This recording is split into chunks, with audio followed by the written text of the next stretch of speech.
प्राचीन काल की बात है जब मैखल पर्वत की पहाड़ियों में भगवान शिव के पसीने की बूंदों से एक अत्यंत तेजस्वी और रूपवती कन्या का जन्म हुआ, जिनका नाम रखा गया नर्मदा।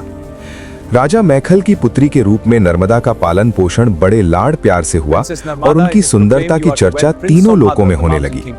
जब नर्मदा विवाह योग्य हुई तो उनका विवाह पास के पर्वत से निकलने वाले पराक्रमी राजकुमार सोनभद्र यानी सोननद के साथ तय किया गया। नर्मदा ने भी मन ही मन सोनभद्र को अपना पति स्वीकार कर लिया था और उनके हृदय में अपने होने वाले जीवन साथी के प्रति अगाध प्रेम था।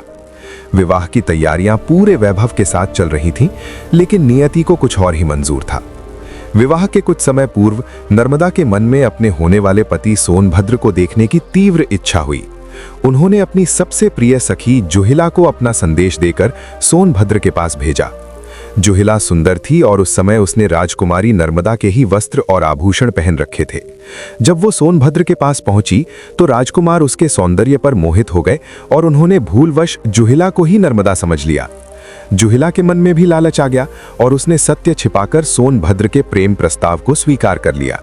जब काफी समय बीत जाने के बाद भी जुहिला वापस नहीं लौटी तो चिंतित नर्मदा स्वयं वहां पहुंची।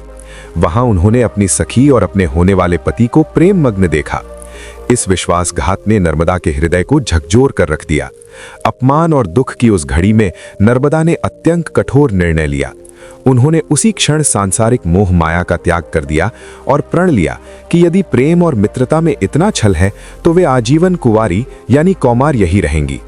उन्होंने अपने मार्ग को पूरी तरह बदल दिया और अन्य नदियों की तरह पूर्व की ओर न जाकर पश्चिम की ओर उल्टी दिशा में बहना शुरू कर दिया। सोनभद्र को जब अपनी गलती का एहसास हुआ तो वो नर्मदा के चरणों में गिरकर क्षमा मांगने लगा, लेकिन नर्मदा का संकल्प अडिग था। वे पहाड़ों को चीरती हुई प्रचंड वेग के साथ अरब सागर की ओर निकल गई। आज भी भूगोल का ये चमत्कार कि नर्मदा बाकी बड़ी नदियों के विपरीत बहती हैं, उनके उसी स्वाभिमान और अटल संकल्प का प्रतीक माना जाता है।